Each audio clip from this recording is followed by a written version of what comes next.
Hello नमस्कार सबको। आप सबका स्वागत है हमारे चैनल सुखिजा ट्यूशन्स में। ओके जी, चलिए हम अपना आज का जो टॉपिक है वो स्टार्ट करते हैं। क्लियर। और जो हमारा स्टैट का पोर्शन है ये इसकी लास्ट वीडियो है। ठीक है जी, ये इसकी लास्ट वीडियो है। ठीक है, अगर लगता है कि आपको कोई टॉपिक मिस हो गया, वैसे मेरी तरफ से सब कंप्लीट है। ठीक है, बट अगर फिर भी कुछ भी रहता है तो आप ज़रूर बताइएगा। ठीक है, कमेंट सेक्शन में, कमेंट बॉक्स में बता दिए, या हमारा सुखिजा ट्यूशन्स का टेलीग्राम ग्रुप है उसमें आप मैसेज करके बताइए। ठीक है, तो हम उस टॉपिक को ज़रूर कवर अप करेंगे, या आपका कोई भी डाउट है उसको भी क्लियर करेंगे। क्लियर। चलिए स्टार्ट करते हैं। हमारा फर्स्ट टॉपिक है इक्विपार्टीशन थ्योरम। ठीक है, जैसे मैंने आपको कल ही बताया था, हमारा मेन जो टॉपिक इसमें रहता है, जो लॉज हैं वो रह गए हैं। ठीक है, जैसे Stephen law, planks law, Wien's displacement law, ये। और इसके ऊपर हम आपके पास क्वेश्चन पेपर में पक्का है, आएगा ही आएगा। एक दो नहीं तो एक नंबर का तो पक्का आएगा ही आएगा। ठीक है, जो आज की वीडियो है, आज की वीडियो में आपके 1 से 2 नंबर मतलब पक्के हैं कि आएंगे ही आएंगे। ठीक है जी, तो स्टार्ट करते हैं। फर्स्ट है हमारे पास इक्विपार्टीशन थ्योरम। इक्विपार्टीशन थ्योरम क्या स्टैंड करती है? देखिए, इक्वी मीन्स इक्वल, और पार्टीशन मतलब जो पार्ट्स में होता है। ठीक है, मतलब जो भी पार्ट्स हैं उनमें इक्वली डिवाइड है, जो भी क्वांटिटी है। ठीक है, तो इसमें हम बात करते हैं एनर्जी की बात करते हैं। ठीक है, बात किसकी करते हैं, किस सिस्टम की बात करते हैं? मोनो एटॉमिक आइडल गैस की बात करते हैं। किसकी बात करते हैं? Mono atomic ideal gas. और कहते हैं कि क्या होता है, कहते हैं मोनो एटॉमिक आइडल गैस में हमारे पास हर एक मॉलिक्यूल के पास 3 डिग्री ऑफ फ्रीडम होती है।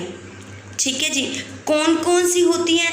Translational, vibrational and rotational. ठीक है, मोनो एटॉमिक आइडल गैस में हर मॉलिक्यूल के पास 3 डिग्री ऑफ फ्रीडम होती है। हर मॉलिक्यूल के पास 3 डिग्री ऑफ फ्रीडम होती है। ठीक है जी, कौन कौन सी होती है? Translational, rotational and vibrational. ठीक है, और हर डिग्री ऑफ फ्रीडम के पास कितनी एनर्जी होती है? ½ kT होती है। ठीक है जी, मैं किसकी बात कर रही हूँ? इक्विपार्टीशन थ्योरम की बात कर रही हूँ। इक्विपार्टीशन थ्योरम में क्या है, कहती है in a monoatomic ideal gas की बात कर रहे हैं। ठीक है, और मोनो एटॉमिक आइडल गैस में हर मॉलिक्यूल के पास 3 डिग्री ऑफ फ्रीडम होती हैं। कौन कौन सी होती हैं? Translational, rotational and vibrational. ठीक है, और हर डिग्री ऑफ फ्रीडम मतलब ट्रांसलेशनल के पास भी एनर्जी क्या होती है? ½ kT। रोटेशनल के पास भी क्या एनर्जी होती है? ½ kT। और वाइब्रेशनल के लिए क्या होती है? ½ kT। और अगर हम इन तीनों का मीन निकालें, एवरेज निकालें, तो क्या करेंगे? सभी के पास ½ kT है, तो टोटल निकालने के लिए 3 से मल्टीप्लाई कर देंगे, तो जो टोटल एनर्जी आएगी वो क्या आएगी आपके पास? 3/2 kT। ठीक है जी, तो टोटल एनर्जी जो गैस की होगी वो क्या आएगी हमारे पास? 3/2 kT। Clear. Her degree of freedom के पास कितनी एनर्जी है? ½ kT। और तीनों की टोटल मिला के हमारे पास एनर्जी क्या है? 3/2 kT। क्लियर। इक्विपार्टीशन थ्योरम आपको क्लियर हो गया। इक्विपार्टीशन मीन्स सभी के पास, मतलब इक्वल पार्टीशन मतलब जो पार्ट्स हैं, तो 3 पार्ट्स हैं, रोटेशनल, वाइब्रेशनल एंड ट्रांसलेशनल, और सभी के पास एनर्जी क्या है? ½ kT। और टोटल मिला के हमारे पास कितनी हो जाती है? 3/2 kT। क्लियर है। नेक्स्ट है हमारे पास वेरियल थ्योरम। ठीक है, वेरियल थ्योरम में क्या है, कहते हैं इसमें हमारे पास मान लो कहते कोई भी आपके पास कोई भी n गैस मॉलिक्यूल्स हैं। ठीक है, वो एक सिस्टम में बाउंड है, तो उनके पास कौन कौन सी एनर्जी होगी? एक तो पोटेंशियल एनर्जी होगी, एक क्या होगी? काइनेटिक एनर्जी होगी। ठीक है। n गैस मॉलिक्यूल्स हैं और उनके पास कौन कौन सी एनर्जी होगी, एक तो काइनेटिक एनर्जी होगी और एक क्या होगी, पोटेंशियल एनर्जी होगी। और अगर हम उनका एवरेज निकालते हैं, जो टोटल काइनेटिक एनर्जी है, टोटल काइनेटिक एनर्जी का अगर हम क्या निकालते हैं, एवरेज निकालते हैं, टाइम एवरेज निकालते हैं, एवरेज ओवर टाइम निकालते हैं, जो इसको डिनोट कर रहे हैं टी से, ऐसे ब्रैकेट से 2t से डिनोट कर रहे हैं, average over time of total kinetic energy, तो वो आपके पास आता है माइनस ऑफ समेशन के अप्रोचेज फ्रॉम 1 to n, मतलब n मॉलिक्यूल्स हैं, F k into r k dot r k. F क्या है, force on the kth particle, ठीक है जी, force on the kth particle, and r k आपके पास क्या डिनोट कर रहा है, position of the position of the kth particle. Clear. हम बात कर रहे हैं एक सिस्टम जिसमें n टोटल पार्टिकल्स हैं, उसकी कौन कौन सी एनर्जी होगी, मीन्स वो रिपेल भी कर सकते हैं, अट्रैक्ट भी कर सकते हैं। तो जो उनकी टोटल एनर्जी है, काइनेटिक एनर्जी है, अगर उसका टाइम एवरेज देखते हैं तो आपके पास वो क्या आता है, minus of k approaches from 1 to n F k dot r k. ठीक है जी, एफ के क्या है, force on the kth particle, and r क्या है, position of the kth particle. Clear. ठीक है जी। नेक्स्ट है आपके पास Planck's law, very very important. Planck's law क्या है, कहते हैं इसको पहले हम देख रहे हैं फ्रीक्वेंसी की टर्म में देख रहे हैं, ठीक है, फिर वेवलेंथ की टर्म में देख रहे हैं। तो फ्रीक्वेंसी में आपके पास रिलेशन क्या आता है, 8πh/c³ new cube D new over e power h new by kT -1।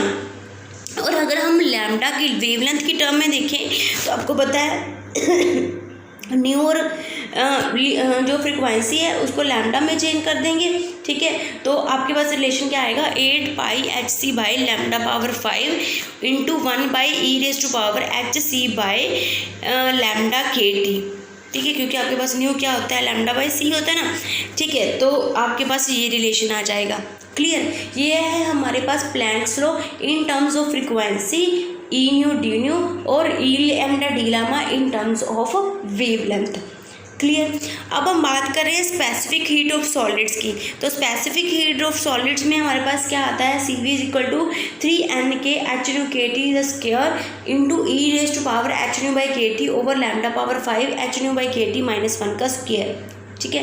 और अगर हम बात करें इन terms of Einstein temperature, specific heat को इस टर्म ऑफ आइंस्टाइन टेम्परेचर में रिप्रेजेंट करें तो वो क्या आता है, 3Nk∠θE/T का स्क्वायर। थीटा ई क्या है हमारे पास यहाँ पे, आइंस्टाइन टेम्परेचर है, into e⁻θE/T into over e⁻θE/T -1 का होल स्क्वायर। क्लियर। इन फॉर्मूलाज को आप एक बार लिख के देख लेना, आपको थोड़ा लर्न हो जाएगा, ठीक है। और इन टर्म्स ऑफ हमारे पास आइंस्टाइन टेम्परेचर हो गया, ठीक है। नेक्स्ट है हमारे पास डिबाइस क्यूब लॉ।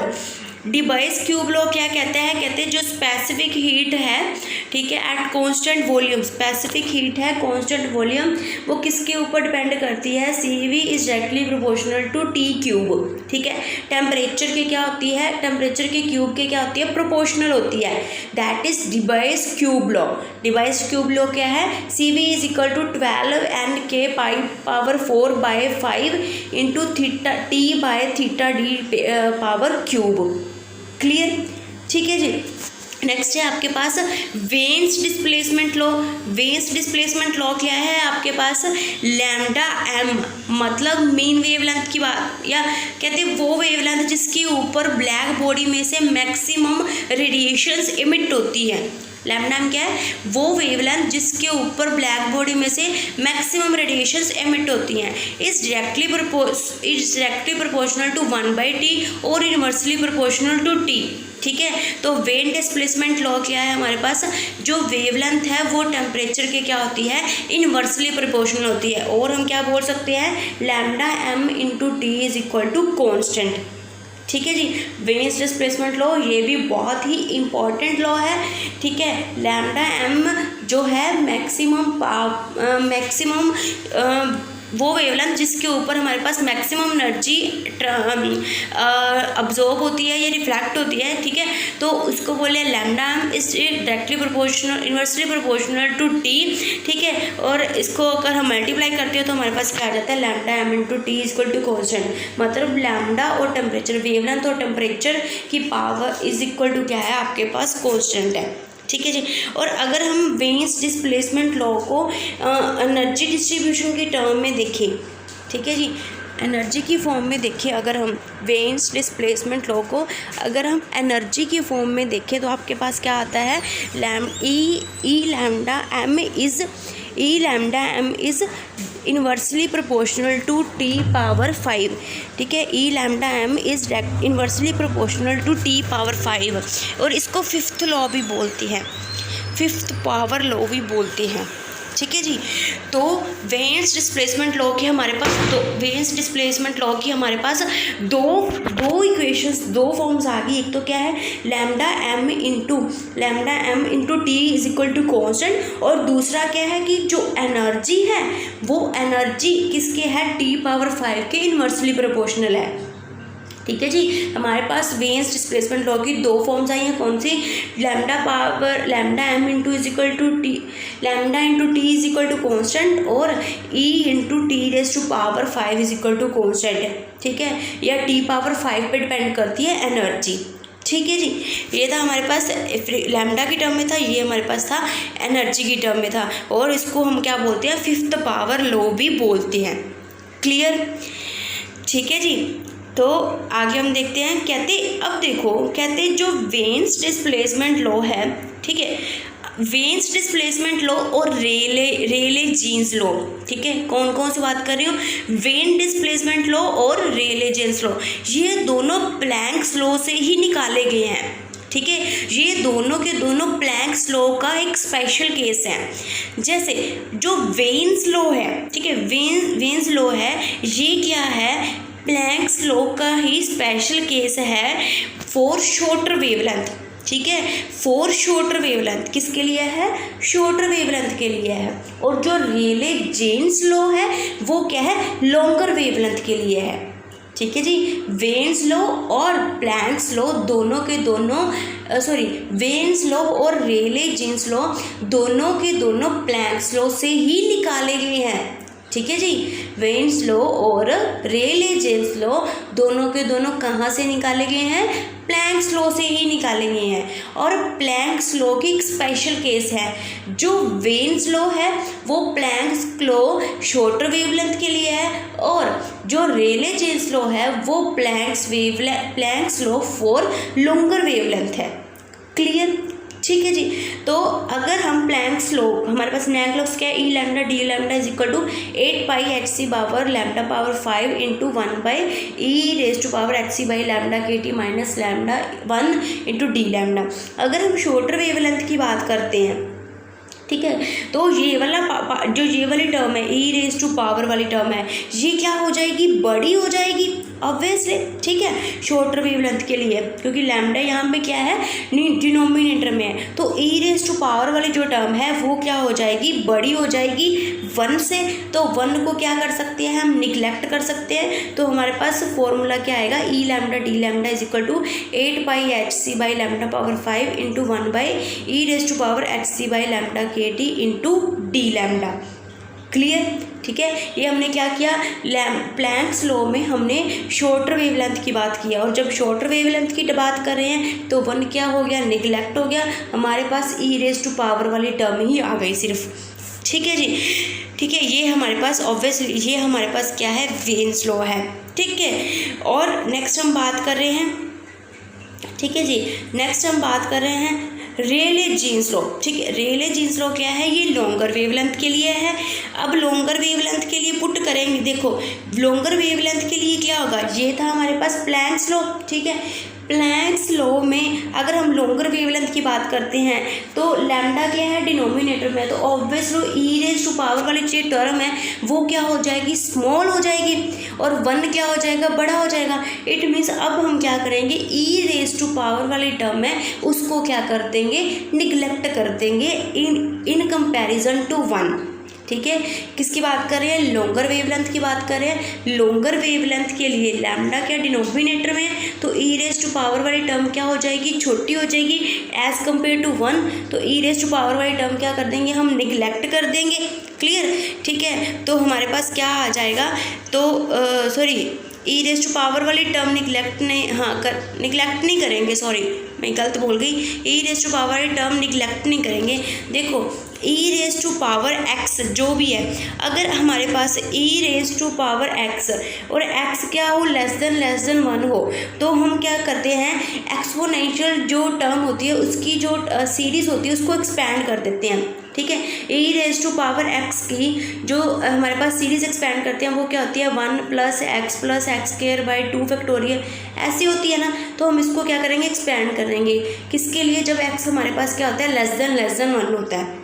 ठीक है जी, तो ये वाली टर्म वैसे ही आ गई, तो इसको ओपन करेंगे, E raise to power hc by lambda k को अगर हम ओपन करेंगे तो क्या आएगा, 1 + hc बाई लैम्डा के, और यहाँ पे क्या कर देंगे, पुट कर देंगे। ठीक है जी, और अगर हम इसको सॉल्व करते हैं तो हमारे पास क्या आता है, E lambda d lambda is equal to 8 pi KT by lambda power 4 into D lambda. ये हमारे पास क्या है, रेले-जीन्स लॉ है।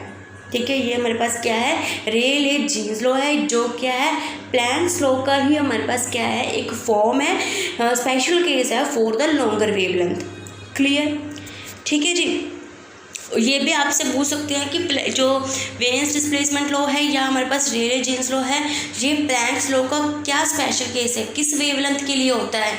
तो हमें पता है कि जो वेन्स लॉ है वो शॉर्टर वेवलेंथ के लिए, और जो रेले-जीन्स लॉ है वो क्या है, लॉन्गर वेवलेंथ के लिए। क्लियर, नेक्स्ट है हमारे पास स्टीफन लॉ। कहते हैं ब्लैक बॉडी में से जो रेडिएशंस हमारे पास एमिट होती रहती हैं, ठीक है, पर सेकंड पर यूनिट एरिया, जो एनर्जी ब्लैक बॉडी में से एमिट होती रहती है पर सेकंड पर यूनिट एरिया, वो किसके ऊपर डिपेंड करती है, वो हमारे पास डिपेंड करती है T raise to power 4, fourth power of temperature के ऊपर डिपेंड करती है। किसके ऊपर डिपेंड करती है, fourth power of temperature, that is Stefan law. ठीक है, that is Stefan law, energy radiated per second per unit area is directly proportional to T power 4। ठीक है, और यहाँ पे जो हमने कांस्टेंट ऑफ प्रोपोर्शनैलिटी को रिमूव कर दिया तो हमारे पास क्या आ गया, सिग्मा। ठीक है, और सिग्मा हमारे पास क्या है, स्टीफन कांस्टेंट है। क्लियर, नेक्स्ट है हमारे पास डुलॉन्ग-पिटेट लॉ। ठीक है, डुलॉन्ग-पिटेट लॉ क्या है, कहते हैं क्रिस्टल है, जो हमारे पास जो क्रिस्टल है वो एनर्जी स्टोर करता है 2 टर्म्स में। ठीक है, जो क्रिस्टल है वो एनर्जी स्टोर करता है 2 टर्म्स में। कौन सी, एक तो हमारे पास काइनेटिक एनर्जी और एक होती है इलास्टिक पोटेंशियल एनर्जी। कोई भी क्रिस्टल हमारे पास जो एनर्जी स्टोर करता है वो 2 फॉर्म्स में एनर्जी स्टोर करता है। कौन कौन सी, एक तो काइनेटिक एनर्जी, दूसरी क्या है, इलास्टिक पोटेंशियल एनर्जी। ठीक है, तो काइनेटिक एनर्जी की वैल्यू क्या है हमारे पास, 3/2 NKT, और इसकी भी वैल्यू क्या है हमारे पास, 3/2 NKT इलास्टिक पोटेंशियल एनर्जी की। और अगर हम टोटल निकालते हैं तो हमारे पास क्या आता है, 3 NKT, दैट इज 3 RT। ठीक है जी, एन के को क्या पुट कर, कॉन्स्टेंट है उसको पुट कर देते हैं R, तो हमारे पास टोटल एनर्जी क्या हो जाती है, 3 RT। मीन्स क्रिस्टल की टोटल काइनेटिक एनर्जी क्या आएगी, 3 RT। क्लियर, अब जो थे ये सभी के सभी लॉज आपके पास डिस्कस हो गए। ठीक है, नेक्स्ट हम स्टार्ट करते हैं, जो हमने लॉज किए हैं इनके ऊपर हम क्वेश्चन डिस्कस करते हैं।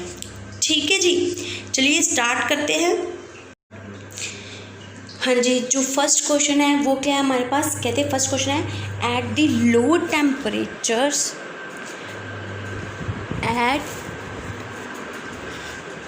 at low temperatures the atomic heat capacity is directly proportional to the cube of absolute temperature is called। ये कौन सा लो है, अभी अभी हमने किया है। देखिए, कहते हैं at low temperatures the atomic heat capacity, atomic heat capacity मतलब सी की बात कर रहे हैं। ठीक है, तो is directly proportional to the cube of absolute temperature, T cube के डायरेक्टली प्रोपोर्शनल है। तो भाई ये कौन सा ला है, बताइए कौन सा लो है, ए ऑप्शन है आइंस्टाइन लॉ, बी है डिबाइस लॉ, सी है प्लैंक्स लॉ और डी है स्टीफन्स लॉ। तो कौन सा लॉ है ये हमारे पास? ऑब्वियसली कौन सा लॉ है हमारे पास? Device law. तो आपके पास राइट ऑप्शन क्या है? B, Debye's law. ठीक है जी। नेक्स्ट क्वेश्चन देखिए, नेक्स्ट क्वेश्चन है, देखिए अब अभी आपने पूरा ऊपर वाला जो कंटेंट है अब उसको आपने अच्छे से सुन लिया ना, तो अब भी आपका जो क्वेश्चन है देखना मिनट में ऐसे ऐसे चुटकियों में अटेम्प्ट हो जाएंगे आपके लिए। देखिए सेकंड क्वेश्चन देखिए, कहते हैं equation C V is equal to 3nk x square E raise to power x over denominator में ई एक्स पावर -1 का होल स्क्वायर इज कॉल्ड। ये कौन सी इक्वेशन है? देखिए कुछ नई सी दिखाई दे रही है ना। तो ये कौन सी इक्वेशन है? ठीक है, तो ये हमारे पास कौन सी इक्वेशन है? फर्स्ट है Debye's equation for the atomic heat of a solid at constant volume, B है Einstein equation for atomic heat of a solid at constant volume. ठीक है, सी है डुलोंग्स इक्वेशन, डी है नन। देखिए Debye's वाली तो हमने पढ़ी थी, ये वो वाली तो बिल्कुल भी नहीं लग रही। ठीक है, डुलोंग्स इक्वेशन भी नहीं है, रहेगी हमारे पास बी ऑप्शन। देखिए ये आपके लिए कुछ एक नई चीज़ सीखने को है। ये है हमारे पास आइंस्टाइन इक्वेशन है for the atomic heat of solid at constant volume. ठीक है जी, for the heat of solid at constant volume. ये आपके पास आइंस्टाइन इक्वेशन है, डिबाइस इक्वेशन नहीं है। डिबाइस में इक्वेशन में तो टी की पावर आती है ना जी। डिबाइस इक्वेशन में तो आपके पास क्या आती है? टी की पावर आती है। तो ये डिबाइस लॉ नहीं है, ये हमारे पास क्या है? आइंस्टाइन इक्वेशन है for atomic heat of a solid at constant volume, B option. Clear? ये आपको एक नई चीज़ सीखने को मिली। ठीक है जी। तो ऊपर वाली जो इक्वेशन है C V is equal to 3nk x square E raise to power x over E raise to power x -1 का होल स्क्वायर, ये आपके पास क्या है? आइंस्टाइन इक्वेशन है। कौन सी इक्वेशन है? Einstein equation for the atomic heat of solid at constant volume. Clear? ठीक है जी। चलिए नेक्स्ट चलते हैं। कहते हैं ये वाला क्वेश्चन भी, जो थर्ड क्वेश्चन है ये भी हमने ऊपर जो थ्योरी किया है उसमें डिस्कस नहीं किया। मैं आपको सही बता रही हूँ। ठीक है, ये आपके लिए भी एक नई चीज़ है सीखने को। क्या है? कहते हैं the total number of oscillators by Einstein theory of specific heat capacity is given as. अभी हमने जो ऊपर जो इक्वेशन की थी, जो ऊपर वाला क्वेश्चन किया है उसमें हमने क्या है? आइंस्टाइन इक्वेशन की है, और उसी आइंस्टाइन इक्वेशन में जो थ्योरी है, आइंस्टाइन थ्योरी है स्पेसिफिक हीट कैपेसिटी की, उसमें टोटल नंबर ऑफ ऑसिलेटर्स कितने होते हैं? किसकी बात कर रही हूँ? मेरी बात ध्यान से सुनिए। मैं किसकी बात कर रही हूँ? आइंस्टाइन थ्योरी की बात कर रही हूँ ऑफ स्पेसिफिक हीट कैपेसिटी की। ठीक है, जिसकी इक्वेशन हमने अभी ऊपर की है, C V is equal to 3nk x square E X over नीचे जो भी फैक्टर है, ठीक है, उसकी बात कर रही हूँ। तो उसमें जो टोटल नंबर ऑफ ऑसिलेटर्स होते हैं वो कितने होते हैं भाई? वो होते हैं हमारे पास n is equal to n0 y √y 1 - y। आपके पास जो राइट ऑप्शन है वो है ए ऑप्शन। ये है आपके पास total number of oscillators Einstein theory of specific heat capacity के लिए। n is equal to n0 y power 1/2 into 1 - y। Clear? ठीक है जी। ये सेकंड और थर्ड क्वेश्चन आपके लिए कुछ नए थे, इसकी थ्योरी ऊपर डिस्कस नहीं किया है। ठीक है, ये आपके लिए मैंने सोचा कि आपको मतलब ऐसा एज इट इज सीधा इक्वेशंस में ही क्वेश्चन में ही करवा देंगे, तो आपको लर्न भी रहेगा। ठीक है जी। कई बार कुछ चीज़ें होती है जिसको थोड़ा सा क्यूरियस बना के किया जाए ना, वो हमारे दिमाग में जल्दी जाती हैं, है ना। ठीक है जी। और कुछ को हम वैसे भी करना चाहिए, दोनों चीज़ें ही, जैसे हम बीएड में पढ़ते हैं ना, इंडक्टिव और डिडक्टिव मेथड, दोनों के दोनों ही यूज़ करने चाहिए भाई। ऐसा नहीं है कि अकेला इंडक्टिव ही लगाए चलो, अकेला डिडक्टिव ही लगाए चलो, अकेला डेमोन्स्ट्रेशन ही लगाए चलो। सभी का थोड़ा थोड़ा होना चाहिए। लाइफ तभी तो कुछ बनती है, सभी रंग मिक्स होंगे तो ही ज़िंदगी रंगीन होगी, है ना जी। ठीक है, तो चलिए नेक्स्ट क्वेश्चन करते हैं। फर्स्ट क्वेश्चन कहते हैं the product of the atomic weight and specific heat capacity for all elements in solid state is constant. And ये कौन सा लॉ है? ठीक है जी, ये कौन सा लॉ है? The product of the atomic weight and specific heat, atomic weight की बात कर रहे हैं और स्पेसिफिक हीट कैपेसिटी की बात कर रहे हैं, सभी एलिमेंट्स के लिए in a solid state is constant. बहुत ही अच्छी बात देखने को मिल रही है भाई। ठीक है, क्या है? एटॉमिक वेट जो भी है हमारे पास m जो कुछ भी है इनटू स्पेसिफिक हीट CV, ये क्या है हमारे पास सभी एलिमेंट्स के लिए क्या होती है, कांस्टेंट होती है। ये मैं बार बार बोल रही हूँ, बहुत अच्छी चीज़ देखने को मिली हमें। क्या कहते हैं, एटॉमिक जो एलिमेंट्स हैं उनका एटॉमिक वेट और उन्हीं की स्पेसिफिक हीट कैपेसिटी, ठीक है, उन दोनों का प्रोडक्ट सभी एलिमेंट्स के लिए क्या होता है, कांस्टेंट होता है। तो ये कौन सा लॉ है भाई, ये कौन सा लॉ है? ए है डिबाइस लॉ, बी है आइंस्टाइन लॉ, ठीक है, सी है डुलंग एंड पिटेट लॉ, डी है नन, इनमें से कोई भी नहीं, ठीक है। डिबाई में तो हमने पढ़ा था, आइंस्टाइन वाले दो हमने ऊपर कर लिए, उसमें भी ऐसा कुछ नहीं है, एटॉमिक वेट की बात नहीं कर रहे, स्पेसिफिक हीट की तो बात कर रहे हैं बट एटॉमिक वेट की बात नहीं कर रहे हैं। डिबाइस लॉ में तो क्या आता है कि टी की टेम्परेचर के ऊपर डिपेंडेंस आती है, ठीक है, इसमें भी ऐसा कुछ नहीं है। तो हमारे पास कौन सा ऑप्शन बच गया, डुलंग and Petit's law. डुलंग and Petit's law ही है जो हमारे पास बोलता है, ठीक है जी, डुलंग एंड पिटेट लॉ है जो हमारे पास बोलता है कि एटॉमिक वेट कोई भी एलिमेंट है, देखिए कोई भी एलिमेंट है, कोई भी सोडियम हीलियम जो भी कार्बन जो भी, उनका एटॉमिक वेट और उनकी स्पेसिफिक हीट कैपेसिटी का जो प्रोडक्ट होता है वो क्या होता है, कांस्टेंट होता है। क्लियर, ठीक है जी। तो राइट ऑप्शन क्या है, C option, Dulong and Petit's law, ठीक है जी। चलिए नेक्स्ट चलते हैं, fifth law, Stefan's law is stated as. और ये तो बिल्कुल ही आसान क्वेश्चन है, अभी हमने ऊपर पढ़ा है और ये तो सीधा ही दिया हुआ है। देखिए बताइए कौन सा राइट ऑप्शन है, बताइए। स्टीफन लॉ क्या होता है, fourth power law. Stephen law क्या होता है, फोर्थ पावर लॉ मीन्स कौन सी ऑप्शन आएगी आपके पास, ए ऑप्शन। आप सभी ने बिल्कुल बता दिया होगा, ठीक है। तो हमारे पास फिफ्थ क्वेश्चन की जो राइट ऑप्शन है वो क्या है, A is equal to sigma T power 4। Black body जो एनर्जी रेडिएट करती है पर सेकंड पर यूनिट एरिया, वो किसके डायरेक्टली प्रोपोर्शनल होती है, fourth power of T, temperature, absolute temperature की fourth power, that is equal to sigma T power 4। Clear, ठीक है जी। चलिए नेक्स्ट चलते हैं, कहते हैं the total amount of heat radiated up by a perfectly black body for all wavelength per second per unit area is given by, ठीक है। तो परफेक्टली ब्लैक बॉडी की बात कर रही हैं, उसमें से जो हीट रेडिएट हो रही है for all wavelength per second per unit area is given by, ठीक है, वो कौन सा लॉ है भाई, अभी हमने ऊपर ही पढ़ा है भाई, यही बोला था ना कि स्टीफन लॉ क्या बोलता है, energy radiated by a perfectly black body per second per unit area, ये जो क्वेश्चन है सिक्स्थ, ये सीधा का सीधा स्टीफन लॉ का स्टेटमेंट ही दिया हुआ है आपको, मैंने ऊपर ही आपको डिस्कस करवाया है। देखिए ये देखते हैं, मैंने स्टीफन लॉ करवाया था, यही था ना। देखिए energy radiated per second per unit area by a perfectly black body is T power 4 directly proportional to T power 4, this is Stefan law, ठीक है। सीधा क्वेश्चन में हमारे पास लॉ की सीधी स्टेटमेंट भी पूछ सकते हैं, ठीक है जी। तो इसमें से राइट ऑप्शन कौन सा आएगा आपके पास, ए ऑप्शन, स्टीफन्स लॉ, ठीक है जी, Stefan law for all wavelength. Clear, next देखिए, कहते हैं Wien's displacement law is given as, Wien's displacement law क्या होता है भाई, ठीक है जी। वेन्स डिस्प्लेसमेंट लॉ अभी आपने पढ़ा है, ठीक है। तो अभी अब आपके दिमाग में भी आ गया होगा कि कौन सा ऑप्शन सही है। देखिए कौन सा ऑप्शन सही है, lambda by T constant, lambda into T constant, X is equal to constant. देखिए सी ऑप्शन तो बिल्कुल भी नहीं है, सी ऑप्शन तो बिल्कुल क्रॉस कर दीजिए इसको, जाएगी ये दोनों ऑप्शन।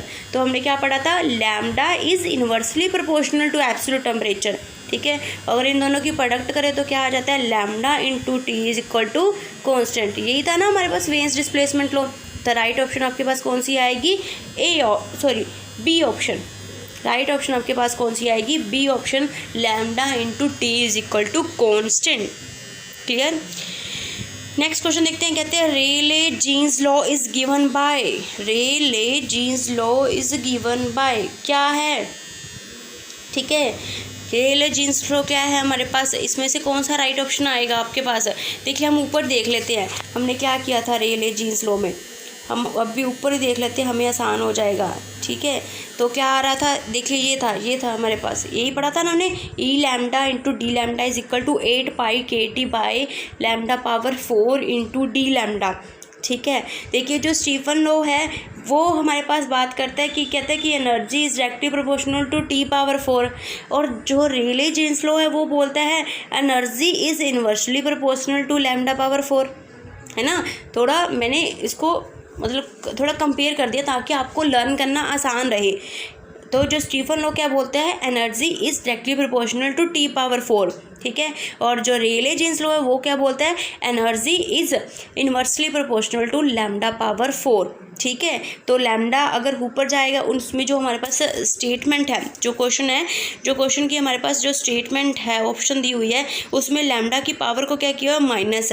तो आपके पास राइट ऑप्शन देखिए, आपको पता लग गया होगा, अब मालूम हो गया होगा कि कौन सा राइट ऑप्शन है। ऑब्वियसली कौन सा राइट ऑप्शन है, बी ऑप्शन।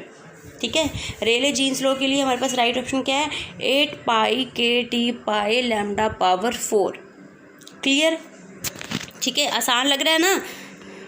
चलिए आगे चलिए, 9th क्वेश्चन कहते हैं इक्वेशन, दिस इक्वेशन दी हुई है भाई। ठीक है, ये कौन सा लॉ है, प्लैंक्स लॉ है, रेले जीन्स लॉ है या वेन्स लॉ है for the distribution of energy. ठीक है, तो ये हमारे पास कौन सा लॉ है, कहते हैं अब ए की वैल्यू भी दी हुई है। ठीक है, और लैम्डा की वैल्यू, अल्फ़ा की वैल्यू भी दी हुई है, ये वाली जो ए डाला है, ये अल्फ़ा डाला है, ये वाली टर्म, ये वाला। ठीक है, ये इसकी वैल्यू भी दी हुई है, ये इसकी भी वैल्यू दी हुई है। तो ये कौन सा लॉ है, ठीक है, ये कौन सा लॉ है, अभी हम वैल्यू पुट करेंगे तो क्या आएगा, 8 पाई एच सी, ठीक है, by lambda power M, lambda power ऊपर माइनस था ना, मैंने नीचे ले गई, लैम्डा पावर 5। ठीक है जी, तो lambda power 5 into E raise to power alpha, E raise to power minus H C by lambda के टी। ठीक है, ऐसा बन गया कुछ, है ना जी। तो ये हमारे पास कौन सा लॉ है भाई, ये कौन सा लॉ है, देखें तो ये हमारे पास कौन सा लॉ आता है भाई, ये हमारे पास लॉ आता है, वेन्स लॉ आता है।